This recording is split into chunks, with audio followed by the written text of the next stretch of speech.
Aunty बार बार कहाँ गुम हो जाती है माँ? बेटा होगी यहीं कहीं, और वैसे भी अभी कोई खतरे की बात तो है नहीं, उनकी याददाश्त तो वापस आ गई है ना? हाँ पर है कहाँ? राशि कहाँ है? चली गई। हमारा मतलब है कि संगीत सम्मेलन में गाने गई है। आज वैकुंठ एकादशी के मेले पर एक गायिका की जरूरत थी तो हमने उसे भेज दिया। भैया ये तो बहुत ही अच्छा किया आपने मालिक, उनका बहुत मन था इस स्टेज पे गाना गाने का। वाकई थैंक यू महेंद्र जी, आपने उनका मन रख लिया और हमारी बात भी मान ली। एक कलाकार के लिए इससे बड़ी बात और क्या हो सकती है कि वो अपनी कला का प्रदर्शन करे। Thank you. लेकिन वो गई कैसे? आपने उन्हें अकेले क्यों भेजा? तो आप क्या चाहती हैं कि हम हर वक्त उसके साथ रहें? नहीं, ड्राइवर है हमारा उसके साथ, तो हमारे लोग भी है वहाँ पर जो ख्याल रखेंगे उसका वहाँ पर। ठीक है, हम आते हैं।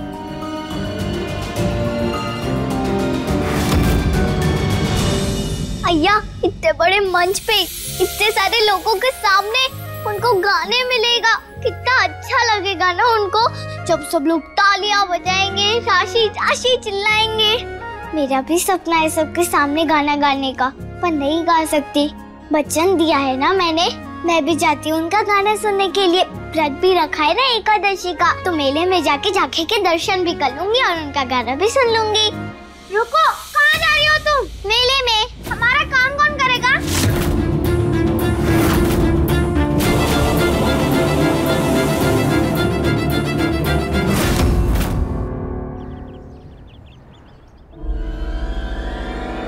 चली तो गई है पर वापस नहीं आएगी मम्मी, चिंता मत कीजिए आप। ईश्वर करे तुम्हारा कहा सच हो महेंद्र, उस बला का अंत ही तुम्हारे सुखद जीवन का आरंभ होगा बेटा।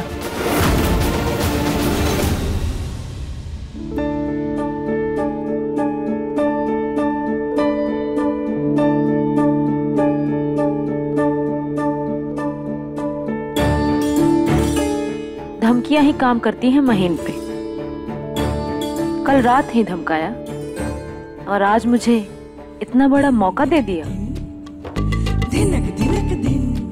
कंग्रेचुलेशन रागनी, इतने साल से देखा हुआ तेरा वो सपना आज वो पूरा होने जा रहा है। आज बड़े बड़े लोग तुझे आके सुनेंगे, तेरी तारीफ करेंगे।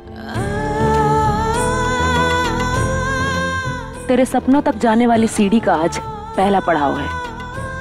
माँ सरस्वती के आशीर्वाद से अगर तूने ये पड़ाव पूरा कर लिया ना, तो आगे और भी आसान हो जाएगा। और वो दिन दूर नहीं जब तू सिर्फ रागिनी नहीं, संगीत सम्राज्ञी रागिनी कहलाएगी। सरगम की कसम।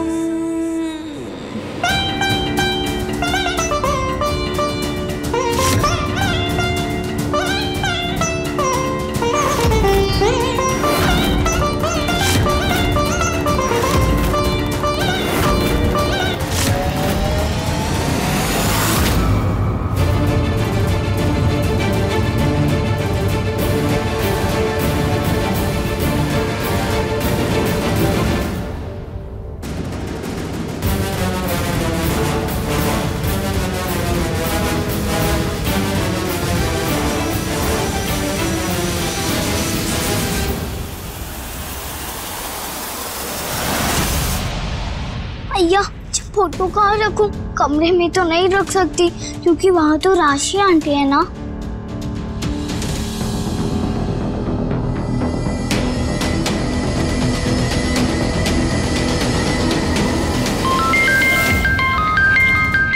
किसका फोन बज रहा है?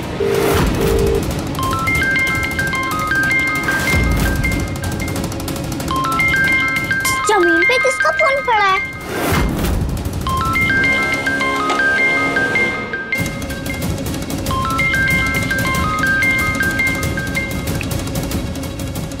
कब से फोन कर रहे थे चकोर, उठाया क्यों नहीं? हाँ, अगली बार अगर 1 घंटे में फोन नहीं उठाया ना तो घंटी तेरे गर्दन में बांध देंगे, समझा? एकादशी संगीत सम्मेलन में वो गाने आए उससे पहले उस राशि का काम तमाम हो जाना चाहिए, समझा?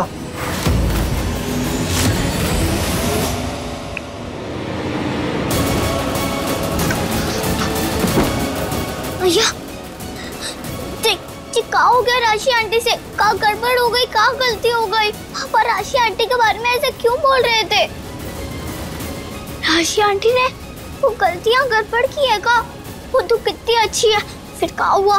मुझे ही जाके देखना पड़ेगा।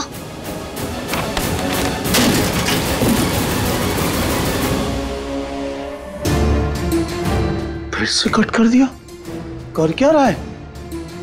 पर जो भी करे कोई गलती ना करे, वरना इसकी गलती हम पर भारी पड़ जाएगी।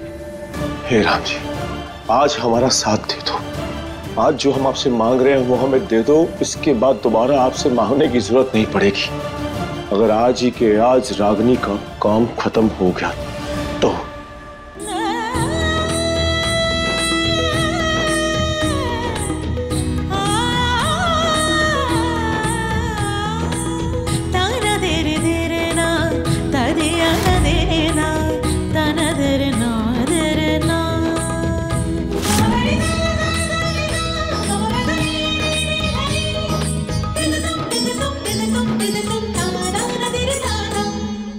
शेषनाग का काटा पानी भी नहीं मांगता, सीधा निकल लेता है। इतना जहरीला होता है इसका विष।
आज विष्णु जी के दिन शेषनाग का दर्शन होना बहुत अच्छी बात होती है, पर दूर से, इससे पास से नहीं। चित्तू आंटी को डस लेगा। क्या करूं राम जी, कैसे बचाऊं आंटी को? शेषनाग देवता है, उनको मार भी नहीं सकते।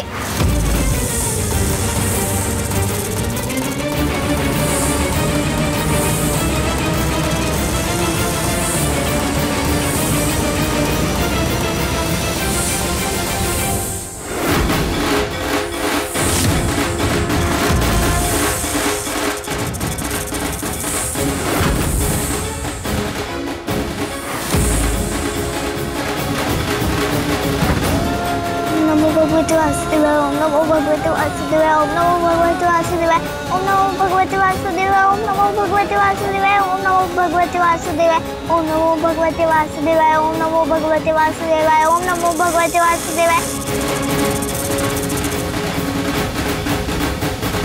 अरुणी, मूंग दाल का हलवा बनाना और अच्छी तरह भूनना जब तक घी ना छोड़े। जी माँ जी। और हाँ, 10 किलो के आसपास बनाना, क्योंकि गरीबों में बांटना है। 10 किलो? माँ जी, कोई खुशखबरी है क्या? हमें भी बताइए। खुशखबरी तो है बहू, पर हम बाद में बताएंगे। जी, हम तैयारी करते। खुशखबरी तो है बहू, पर तुम्हें नहीं बता सकते। इतने दिन से जो हमारे घर में जहर उगल रही है, आज खुद जहर खा के मर जाएगी। इसी खुशी में देसी घी का हलवा बांट रहे हैं। उसके बाद हमारा बेटा, बहू, पोती सब सुख से जिएंगे, और ये नागिन हमेशा के लिए मर जाएगी।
भगवान ने तेरी सुन ली बेटा। शेषनाग महाराज चले गए, अब आप डरो मत। बापू कहते हैं अगर विष्णु जी को सच्चे मन से याद करो तो वो आपकी बात सुन ही लेते हैं। दूसरे के लिए कुछ भी मांगती हूँ वो हमेशा सुन लेते हैं, खुद के लिए जो मांग रही हूँ वो कब सुनेंगे पता नहीं। अब ठीक हो ना? थैंक यू सो मच, तुमने मेरी जान बचा ली। थैंक यू मुझे नहीं, विष्णु जी को बोलिए, उनके मंत्र ने ही आपकी जान बचाई है। नहीं बेटा, मेरी जान तुमने बचाई है, बहुत बड़ा एहसान किया तुमने मेरे ऊपर। बताओ मैं तुम्हें क्या दे सकती हूँ? आशीर्वाद कि भगवान जी मेरी बात पे सुन ले। भगवान विष्णु तुम्हारी सारी मनोकामना पूरी करे। आपको पता है मुझे उनसे क्या चाहिए? क्या?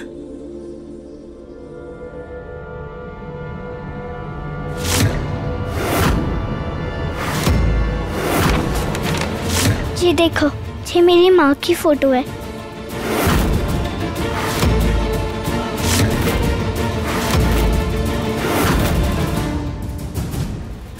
पापा ने दी थी मुझे, अभी तक किसी दूसरे को नहीं दिखाई। आपसे तो रिश्ता ही ऐसा है इसलिए आपको दिखा रही हूँ। आपसे कुछ तो रिश्ता जैसा है, तभी तो आप मुझे बहुत अपनी अपनी सी लगती हो।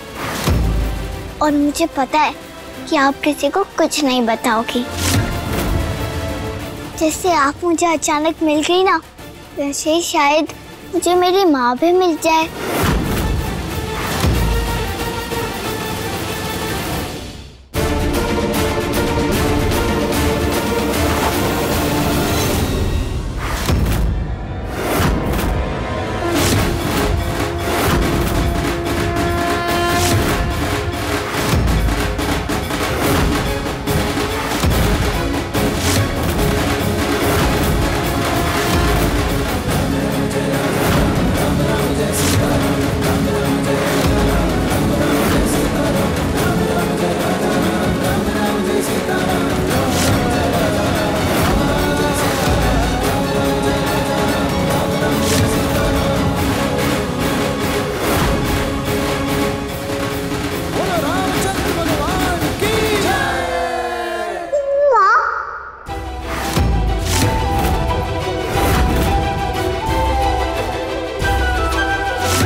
भगवान जी ने मेरी सुन ली, मेरा व्रत सफल हो गया।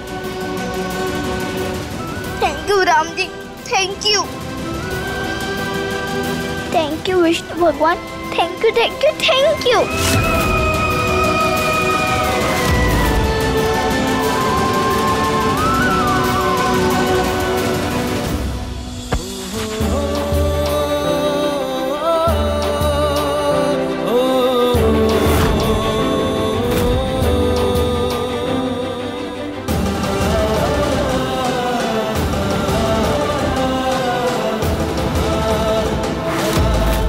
आपने मुझे बताया क्यों नहीं? मैं तो कब से आपको ढूंढ रही थी, पता ही नहीं था कि आप हो। मतलब मेरी माँ मेरी आंखों के सामने ही है। ऐसा ही हुआ था, पापा गए टाइम मैं पूरी दुनिया में मेरे पापा को ढूंढ रही थी, पर वो भी मेरी आंखों के सामने ही थे, पर मुझे पता ही नहीं था। अरे आपको तो पता होगा ना मैं आपकी बेटी हूँ, तो फिर आपने क्यों नहीं ढूंढा मुझे? इतने दिन से आप हमारे घर पे हो, आपने कुछ कहा क्यों नहीं? भैया मैं भी कैसी पागल हूँ, ऐसे कहती ना, आपने तो कभी मुझे देखा ही नहीं, तो पहचानती कैसे? लेकिन पापा को तो देखा था ना, और उन्होंने भी आपको देखा, फोटो भी उन्होंने नहीं दी थी, तो उन्होंने क्यों नहीं बताया मुझे? पहचाना नहीं क्या उन्होंने भी आपको?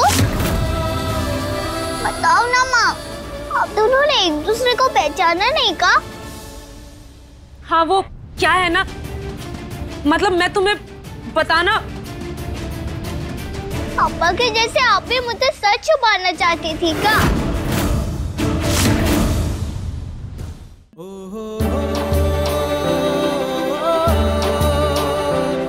इसलिए इतने दिन से आपने कुछ नहीं बोला, तो क्यों छुपाना था आपको? नहीं बेटा, ऐसी बात नहीं है। मतलब आपको तो मैंने कितनी बार बोला ना कि मैं अपनी माँ को ढूंढ रही हूँ, दूसरे किसी को बोलती भी नहीं। आपको इसलिए बोल दिया कि आपसे कुछ रिश्ता लग रहा था, अपनापन लग रहा था। आप समझ में आया कि ऐसा क्यों लग रहा था? आप ही मेरी सगी मम्मी हो इसलिए। आज भी विष्णु भगवान ने सही टाइमिंग पर मुझे आपके पास भेज दिया, आपको बचाने के लिए। मैंने तो आपको सब सच्ची सच्ची बोल दिया, पर आपने क्यों नहीं बोला? पापा ने भी नहीं बोला, क्यों? क्या कसूर था मेरा? क्या कसूर था? बोलो ना, क्या कसूर था मेरा? क्या गलती की थी मैंने जो आपने मुझे ऐसे छोड़ दिया? क्यों? बोलो ना माँ। नहीं बेटा, तुम्हारा कोई कसूर नहीं है, तुम्हारी कोई गलती नहीं है बेटा। हम मजबूर थे, मैं और तुम्हारे पापा, हम दोनों ही मजबूर थे। और उन्हें परी की वजह से हमने इतने साल तक छुपाया। हमें नहीं पता था कि तुम हमारी बेटी हो, और अगर हमें पता होता तो क्या हम तुमसे दूर रहते? जिस बेटी को देखने के लिए मेरी आंखें तरस गई थी, जिसे गले लगाने के लिए मेरी बाहें तरस गई थी, क्या मैं उससे दूर रहती? नहीं बेटा, तुम्हारे पापा ने मुझे नहीं बताया कि तुम मेरी बेटी हो। लेकिन देखो ना, भगवान विष्णु ने आज हमें मिला दिया। आज का दिन कितना शुभ है ना बेटा, वरना मैं तो यही सोच के मर जाती, कौन है मेरी बेटी और कहाँ है? मैं हूँ आपकी और बहन शुक्ला की बेटी। मैं हूँ रानी, आपकी बेटी।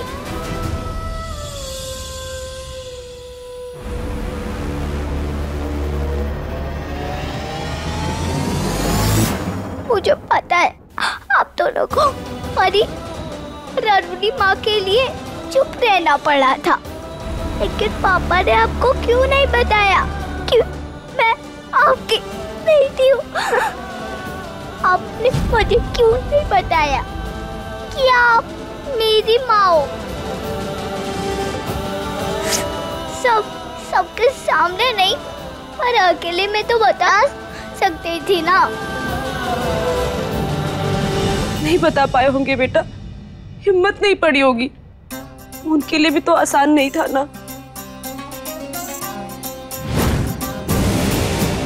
एकादशी संगीत सम्मेलन में वो गाने आए उससे पहले उस राशि का काम तमाम हो जाना चाहिए, समझा? कहीं पापा फिर से तो गड़बड़ करने की नहीं सोच रहे? मुझे लगा था वो बदल गए हैं, पर वो फिर से पहले जैसे होते जा रहे हैं। आज भी मैंने उनको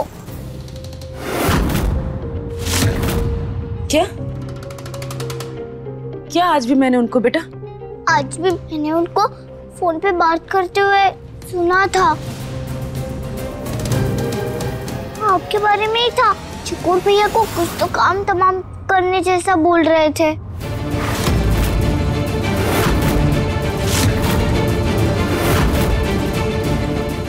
चोर चोरी से जाए मगर हेरा फेरी से नहीं। मुझे तो पहले ही समझ जाना चाहिए था, इस खानदान में सच भलाई की उम्मीद ही नहीं करनी चाहिए। ये कमीने लोग कभी नहीं सुधर सकते। महेन, तूने मुझे मारने की कोशिश की, अब मैं तुझे छोड़ूंगी नहीं। और मैं तो अब अकेली भी नहीं हूं, मेरे साथ ये लड़की रानी है, दिखने में कम लेकिन बजने में बम। अब मैं और ये दोनों मिलके तुझे बताएंगे कि क्या होता है कमीनापन। तेरी और तेरी माँ की तो अब खैर नहीं, आज से तेरी उल्टी गिनती चालू।